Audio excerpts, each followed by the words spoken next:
ಎಂಟು ಮುತ್ತ ವಿಭಿನ್ನ ಕಥಾ ಹಂದರ ಮತ್ತು ವಿಶೇಷ ಶೀರ್ಷಿಕೆಯೊಂದಿಗೆ ಬಹಳಷ್ಟು ಮಂದಿಯ ಮನಸ್ಸೆಳೆದಿರುವಂಥ ಚಿತ್ರ ಅಂತ ಹೇಳಿದ್ರೆ ತಪ್ಪಾಗೋದಿಲ್ಲ. ಸದ್ಯ ಎಂಟು ಮುತ್ತ ಚಿತ್ರ ರಿಲೀಸ್ಗೆ ರೆಡಿಯಾಗಿದ್ದು ಚಿತ್ರತಂಡ ಪ್ರಚಾರ ಚಟುವಟಿಕೆಗಳನ್ನು ಚುರುಕುಗೊಳಿಸಿದೆ. ಹುಬ್ಬಳ್ಳಿಯ ಖಾಸಗಿ ಹೋಟೆಲ್ನಲ್ಲಿ ಚಿತ್ರತಂಡ ಅದ್ದೂರಿ ಮ್ಯೂಸಿಕ್ ಲಾಂಚ್ ಈವೆಂಟ್ ಅನ್ನು ಆಯೋಜಿಸಿತ್ತು. ಈ ವೇಳೆ ಭಾರತೀಯ ಸಿನಿಮಾ ರಂಗದಲ್ಲಿ ತನ್ನದೇ ಆದ ಶೈಲಿಯಲ್ಲಿ 5 ದಶಕಗಳ ಸೇವೆಯನ್ನು ಸಲ್ಲಿಸಿರುವಂತಹ ಗಾಯಕಿ ಸಂಗೀತ ಕಟ್ಟಿಯವರಿಗೆ ಸನ್ಮಾನಿಸಲಾಯಿತು.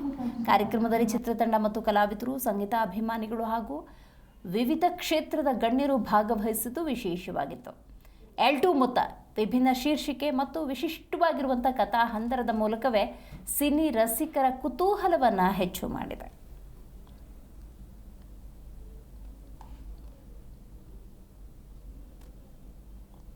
ಈ ಹಿಂದೆ ಒಂದು ಕಾಂತಾರ ಇರ್ತಕ್ಕಂಥ ಒಂದು ಸಿನಿಮಾನು ಕೂಡ ಬಂದಿತ್ತು. ಬಹುತೇಕ ಆ ಭಾಗದಲ್ಲಿ ಒಂದು ದೈವ ನೃತ್ಯ ಮಾಡೋರು ಬಗ್ಗೆ ಪರಿಚಯ ಇತ್ತು. ಎಲ್ಲ ಕಡೆಗೆ ಅದು ಪರಿಚಯ ಇರಲಿಲ್ಲ. ಯಾವಾಗ ಆ ಸಿನಿಮಾ ಬಂತು, ರಾಷ್ಟ್ರ ಮಟ್ಟದಲ್ಲಿ ಮತ್ತು ಅಂತಾರಾಷ್ಟ್ರೀಯ ಮಟ್ಟದಲ್ಲಿಯೂ ಕೂಡ ಒಂದು ಒಳ್ಳೆಯ ಖ್ಯಾತಿ ಆ ಸಿನಿಮಾ ಗಳಿಸ್ತು. ಹಾಗೆಯೇ ಈ ಎಂಟು ಮುತ್ತ ಎಂತಕ್ಕಂಥ ಒಂದು ಸಿನಿಮಾ ಸಮಾಜದಿಂದ ದೂರ ಇರ್ತಕ್ಕಂಥ ಒಂದು ಜನಾಂಗವು ಕೂಡ ಮುಖ್ಯವಾಹಿನಿಗೆ ಬರಬೇಕು. ಅವರು ಯಾವ ರೀತಿಯಾಗಿ ಆ ಒಂದು ತಮ್ಮ ಸೇವೆಯನ್ನು ಮಾಡೋದ್ರ ಮುಖಾಂತರ ತಮ್ಮ ಉಪಜೀವನವನ್ನು ನಡೆಸ್ತಾರೆ, ಅಂಥ ಒಂದು ಜನರಿಗೂ ಕೂಡ ಸರ್ಕಾರದ ಎಲ್ಲ ರೀತಿಯ ಸೌಲಭ್ಯಗಳು ಸಿಗಬೇಕು, ಅಂಥ ಜನರ ಕುರಿತು ಒಂದಿಷ್ಟು ಪರಿಚಯ ಆಗಬೇಕು ಅನ್ನೋ ಒಂದು ದೊಡ್ಡ ಪ್ರಯತ್ನ ಇದು. 50 ವರ್ಷದ ಸಂಗೀತ ಸಾಧನೆಯನ್ನ ಉತ್ತರ ಕರ್ನಾಟಕದ ಹುಬ್ಬಳ್ಳಿ ಮತ್ತು ಸಂಗೀತವನ್ನ ದಾರಿ ಎರೆದಂತ ಸ್ಥಳದಲ್ಲೇ 50 ವರ್ಷದ ಸನ್ಮಾನವನ್ನ ಮಾಡುವ ನಿರ್ಧಾರವನ್ನ ತೆಗೆದುಕೊಂಡಂತ ಎಲ್ಲ ತಂಡದ ಮುಂಚೂಣಿಯಲ್ಲಿರ್ತಕ್ಕಂಥ ಸತ್ಯ ಶ್ರೀನಿವಾಸ್ ಅವರು ಮತ್ತು ಸಂಗೀತ ನಿರ್ದೇಶಕರು ಎಲ್ಲ ತಂಡ ತಮ್ಮೆಲ್ಲರಿಗೂ ನಾನು ವಂದಿಸಿ, ಇವತ್ತಿನ ಸಂದರ್ಭದಲ್ಲಿ ನಾನು 2 ಮಾತನ್ನು ಮಾತ್ರ ಹೇಳಲಿಕ್ಕೆ ಇಷ್ಟಪಡ್ತೇನೆ. ಬಹುಶಃ ಪೂಜ್ಯರು ಮಾತಾಡಿದ ನಂತರ ನಾವು ಮಾತನಾಡಬಾರ್ದು, ಆದರೂ ಸಹಿತ ಅನಿವಾರ್ಯವಾಗಿ 2 ವಿಷಯಗಳನ್ನ ಹೇಳಬೇಕಾಗುತ್ತೆ. ಮೊದಲನೇದಾಗಿ ಸಂಗೀತ ಅವರು ನನಗಿಂತ 1 ವರ್ಷ ಜೂನಿಯರ್ ಕರ್ನಾಟಕ ಕಾಲೇಜಿನಲ್ಲಿ. ಅವರ ತಂದೆ, ತಾಯಿ, ಅಜ್ಜಿ ಎಲ್ಲರನ್ನೂ ನಾವು ಬಲ್ಲವರು. ಅಜ್ಜಿಯ ತೊಡೆ ಮೇಲೆ ಸಂಗೀತವನ್ನ ಕಲ್ತವರು ಎಲ್ಲರೂ ಇಲ್ಲಿದ್ದವ್ರಿಗೆ ಬಹುಶಃ ಎಲ್ಲರಿಗೂ ಗೊತ್ತಿದೆ. ಬಟ್ ಬೆಂಗಳೂರು ಜನರಿಗೆ ಸ್ವಲ್ಪ ಮಾಹಿತಿ ಕಡಿಮೆ ಇರ್ಬೋದು. ಆದರೆ ಅವಳು ಮಾಡಿದ ಸಾಧನೆ ದೇಶ ವಿಖ್ಯಾತಿ, ವಿದೇಶ.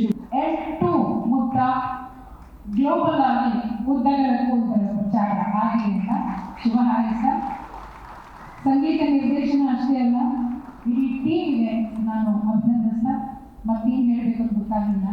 ಈ ಸಂಗೀತ ಕಟ್ಟಿ ಅಂತಕ್ಕಂಥ ಒಬ್ಬ ಗಾಯಕಿನ ಕರೆದು ಈ ವೇದಿಕೆ ಮೇಲೆ ನನ್ನ 50ನೇ ವರ್ಷ ನನ್ನ ನಂಬಿಕೆ ಬರಲ್ಲ. ಯಾಕೆಂದ್ರೆ ಈಗ ನನಗೆ ಅರ್ಥ ಆಗ್ತಾ ಇದೆ ನಮ್ಮ ಗುರುಗಳ ಹೇಳ್ತಾನೆ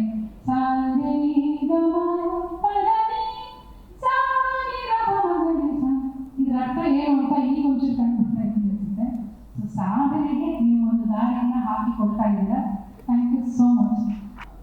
ಸಿನಿಮಾ ಚಾಮುಂಡೇಶ್ವರಿ ಸ್ಟುಡಿಯೋದಲ್ಲಿ ವಾಯ್ಸ್ ಮಿಕ್ಸಿಂಗ್ ಆಗುತ್ತೆ, ಎಲ್ಲ ಆಗುತ್ತೆ. ನಾನು ಎಲ್ಲವನ್ನು ಹೊರಗಡೆ ಹೋದವನು ಬರ್ತೀವಿ. ಬಂದು ಅಲ್ಲಿ ಚಾಮುಂಡೇಶ್ವರಿನಲ್ಲಿ ಹೊರಗಡೆ ಕಟ್ಟೆ ಮೇಲೆ ಕೂತಿದ್ದೆ. ಯಾರೋ ಸ್ನೇಹಿತರು ಬರ್ತಾರೆ ಅಂತ ನೋಡ್ಕೊಂಡು ಅಲ್ಲಿಗೆ ಸಂಗೀತ ಕಟ್ಟಿ ಮೇಡಮ್ ಬಂದು, ನಾನು ಮೇಡಮ್ ಎಲ್ಲಿ ವಾಯ್ಸ್ ಮಿಕ್ಸಿಂಗ್ ಮುಗಿಸ್ಕೊಂಡು ಬಂದ್ರ? ಹಾಂ, ಮೇಲ್ಗಡೆ ಇಟ್ಟು ಮುಗಿಸ್ಕೊಂಡು ಬಂದೆ ಅಂತ ಹೇಳಿ ನಾನು ಅವರು ನನ್ನ ಚಿತ್ರದಲ್ಲಿ ಹಾಡಿರ್ತಕ್ಕಂಥ ಒಂದು ಸಂಗೀತದ ಹಣವನ್ನು ಅವ್ರಿಗೆ ಏನು ಕೊಟ್ಟಿದ್ದೆ, ಅವ್ರಿಗೆ ಅವ್ರ ರೆಮ್ಯುನರೇಷನ್ನ ಅವ್ರು ಎತ್ತಿ ನನ್ನ ಕೈ ವಾಪಸ್ ಕೊಟ್ಟರು. ಏನು ಮೇಡಮ್ ಇದು ಅಂತ ಕೇಳಿದೆ. ಇಲ್ಲ ಸರ್, ಇಟ್ಕೊಳ್ಳಿ ಹೇಳ್ತೀನಿ ಅಂದರು. ಆದರೆ 7,000 8,000 ಅದೇನೋ ಇತ್ತದು. ಅದು ನಮ್ಮ ಉತ್ತರ ಕರ್ನಾಟಕದವ್ರು ನೀವು ಅಂತ ಹೇಳಿ ನೀವು ನಾನು ಏನು ಕೇಳಲ್ಲ, ನನ್ನ ಇದನ್ನ ಅಷ್ಟೇ ಕೊಟ್ಬಿಡಿ. ಸರಿ ಕೊಟ್ಟರೆ ಅದನ್ನು ವಾಪಸ್ ಕೊಟ್ಟರು. ಯಾಕೆ ಮೇಡಮ್ ಏನು ವಿಷಯ ಇಲ್ಲ ಇಟ್ಕೊಳ್ಳಿ ಸರ್.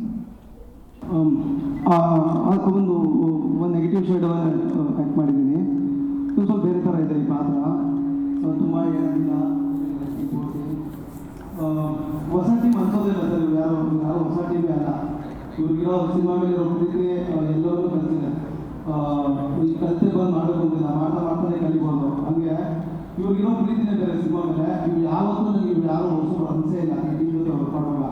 ಹಂಗಾಗಿ ನೀವು ಯಾವುದೇ ಇದ್ರೂ ಬರ್ತೀನಿ, ಬಿಕಾಸ್ ಇವ್ರಿಗೆ ಅದ್ರ ಮೇಲೆ ಇರೋ ಪ್ರೀತಿ ನನಗೆ ಗೊತ್ತಾ ಸಿನಿಮಾ ಮೇಲೆ. ಅಷ್ಟು ಕೆಲಸ ಕಲ್ತ್ಕೊಂಡಿದ್ದಾರೆ ಇವರೆಲ್ಲ. ಸೊ ನನಗೆ ಯಾವುದು ಹೊಸ ಅನಿಸಿಲ್ಲ. ಇನ್ನೂ ಒಂದು ನೆಗೆಟಿವ್ ಶೇಡ್ ಪಾತ್ರ ಮಾಡಿದ್ದೀನಿ.